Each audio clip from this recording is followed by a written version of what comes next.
विकास एक ऐसा शब्द है जिसे हम सब जानते हैं ना, पर ये जितना आम है उतना ही गहरा भी है। हम इसे हर जगह इस्तेमाल करते हैं, बड़े बड़े देशों की तरक्की से लेकर एक छोटी सी कोशिका के अंदर होने वाले चमत्कारों तक। तो आज हम यही करने वाले हैं। हम इन दो बिल्कुल अलग लगने वाली दुनियाओं को एक साथ रखकर देखेंगे और समझने की कोशिश करेंगे कि क्या इनके बीच कोई गहरा कनेक्शन है। तो चलिए सबसे पहले इस बुनियादी सवाल पर आते हैं। आखिर ये विकास है क्या? ये एक ऐसा शब्द है जिसे हम हर रोज सुनते हैं, लेकिन क्या इसके इन अलग-अलग मतलबों के पीछे कोई एक जैसी सोच, कोई एक जैसी कहानी छिपी है? देखिए, एक तरफ तो हम विकास की बात करते हैं, बड़े पैमाने पर, मतलब इंटरनेशनल लेवल पर। हम देशों को विकसित या विकासशील जैसे खांचों में रखते हैं, उनकी इकोनॉमी, उनके समाज और वहाँ के लोगों की जिंदगी के आधार पर। और फिर बिल्कुल दूसरी तरफ विकास का मतलब कुछ और ही हो जाता है, एकदम अलग। यहाँ विकास का मतलब है एक अकेली कोशिका से एक पूरे जीव का बन जाना, जहाँ अरबों हिस्से सही जगह सही समय पर एक साथ मिलकर काम करते हैं। तो अब हमारे सामने ये दो दुनियाएं हैं। चलिए थोड़ा और गहराई में उतरते हैं और देखते हैं कि ये दोनों हैं क्या।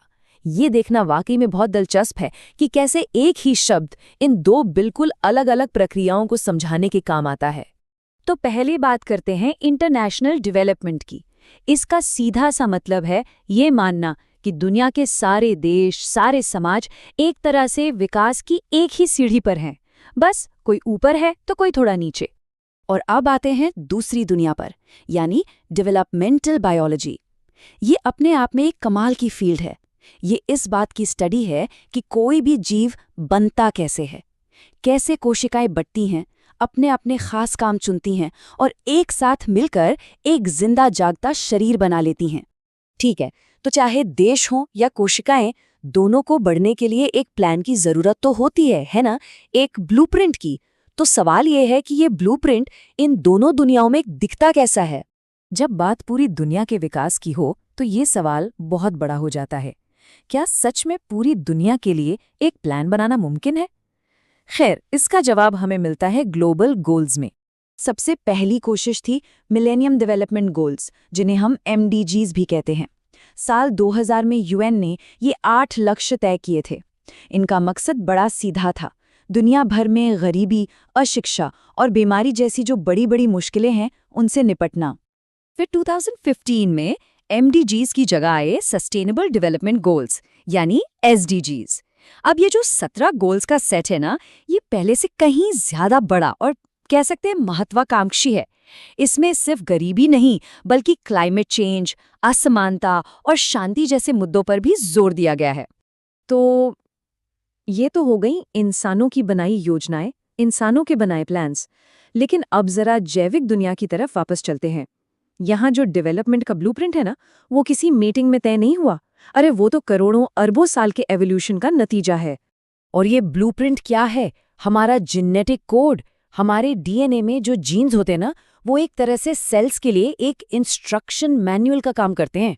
वो उन्हें बताते हैं कि कब क्या करना है, कैसे बनना है। ये तो कुदरत की अपनी अल्टीमेट गाइड बुक है। ठीक है, तो अब दोनों दुनियाओं के पास अपने अपने ब्लूप्रिंट हैं, लेकिन सिर्फ नक्शा होने से ही तो इमारत नहीं बन जाती है ना। असल काम तो उसे बनाने का है। और कमाल की बात यह है कि दोनों ही मामलों में कहानी कुछ एक जैसी ही है। एक बहुत ही सिंपल सी शुरुआत से एक बहुत ही कॉम्प्लेक्स और स्पेशलाइज्ड सिस्टम बनाना। तो सवाल ये है कि ये प्लान हकीकत में कैसे बदलता है? इसका जवाब एक शब्द में है, स्पेशलाइजेशन। देखिए, इंटरनेशनल डेवलपमेंट में क्या होता है, समाज को अलग अलग हिस्सों या सेक्टर्स में बांट दिया जाता है, जैसे health sector, education sector, livelihood, घर। हर सेक्टर की अपनी एक जिम्मेदारी होती है, बिल्कुल किसी बड़ी मशीन के अलग अलग पुर्जों की तरह, जो सब मिलकर मशीन को चलाते हैं। और यहीं पर बात दिलचस्प हो जाती है, क्योंकि कमाल की बात यह है कि हमारी कोशिकाएं, हमारे सेल्स बिल्कुल ऐसा ही कुछ करते हैं। ये समानता वाकई में सोचने पर मजबूर कर देती है। जैसे एक समाज हेल्थ और एजुकेशन जैसे डिपार्टमेंट्स में बढ़ता है, ठीक वैसे ही एक बढ़ते हुए जीव के सेल्स भी अपनी अपनी खास जिम्मेदारियां चुन लेते हैं। जब एक भ्रूण, एक एम्ब्रियो विकसित हो रहा होता है, तो उसकी सारी कोशिकाएं खुद को 3 मेन ग्रुप्स या कह लीजिए कि 3 टीमों में बांट लेती हैं।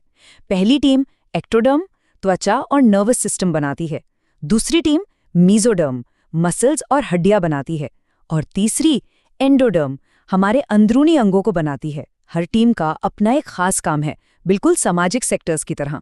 लेकिन हम सब जानते हैं, असल जिंदगी में चीजें हमेशा प्लान के मुताबिक नहीं होती, और जब डेवलपमेंट में कुछ गड़बड़ होती है, चाहे वो देशों का हो या कोशिकाओं का, तो उसके नतीजे बहुत गंभीर हो सकते हैं।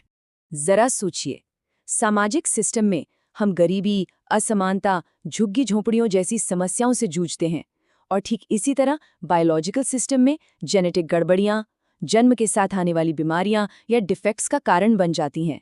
दोनों ही मामलों में जो होना चाहिए था वो नहीं हो पाता। तो इतनी सारी मुश्किलों और चुनौतियों के बावजूद हम ये कैसे तय करें कि विकास सफल हुआ है? चाहे हम एक देश को देख रहे हों या एक जीव को, सफलता को मापते कैसे हैं? इंटरनेशनल डेवलपमेंट की दुनिया में हम अक्सर नंबरों का सहारा लेते हैं। हम किसी देश की जीडीपी पर कैपिटा देखते हैं, वहाँ के लोगों की औसत उम्र यानी लाइफ एक्सपेक्टेंसी देखते हैं, कितने लोग पढ़ लिख सकते हैं ये देखते हैं। ये सब आंकड़े हमें बताते हैं कि कोई देश कितना विकसित है, पर क्या सिर्फ ये नंबर ही पूरी कहानी बता देते हैं? शायद नहीं, क्योंकि एशियन ह्यूमन राइट्स कमीशन का ये कोट हमें एक अलग ही नजरिया देता है। ये कहता है, मानव गरिमा ही मानव विकास का सच्चा माप है। ये बात हमें सोचने पर मजबूर करती है कि विकास का असल मकसद क्या है, नंबर या इंसान। और यहीं पर आकर ये सारी बातें जुड़ जाती हैं। जब हम एक देश के डेवलपमेंट की तुलना एक सेल के डेवलपमेंट से करते हैं, तो हमें कुछ ऐसे पैटर्न दिखने लगते हैं जो शायद पहले नजर नहीं आए। तो क्या ऐसा हो सकता है कि हमारी सबसे बड़ी सामाजिक समस्याओं का हल प्रकृति के सबसे पुराने और कामयाब ब्लूप्रिंट में छिपा हो? जरा सोचिएगा इस पर।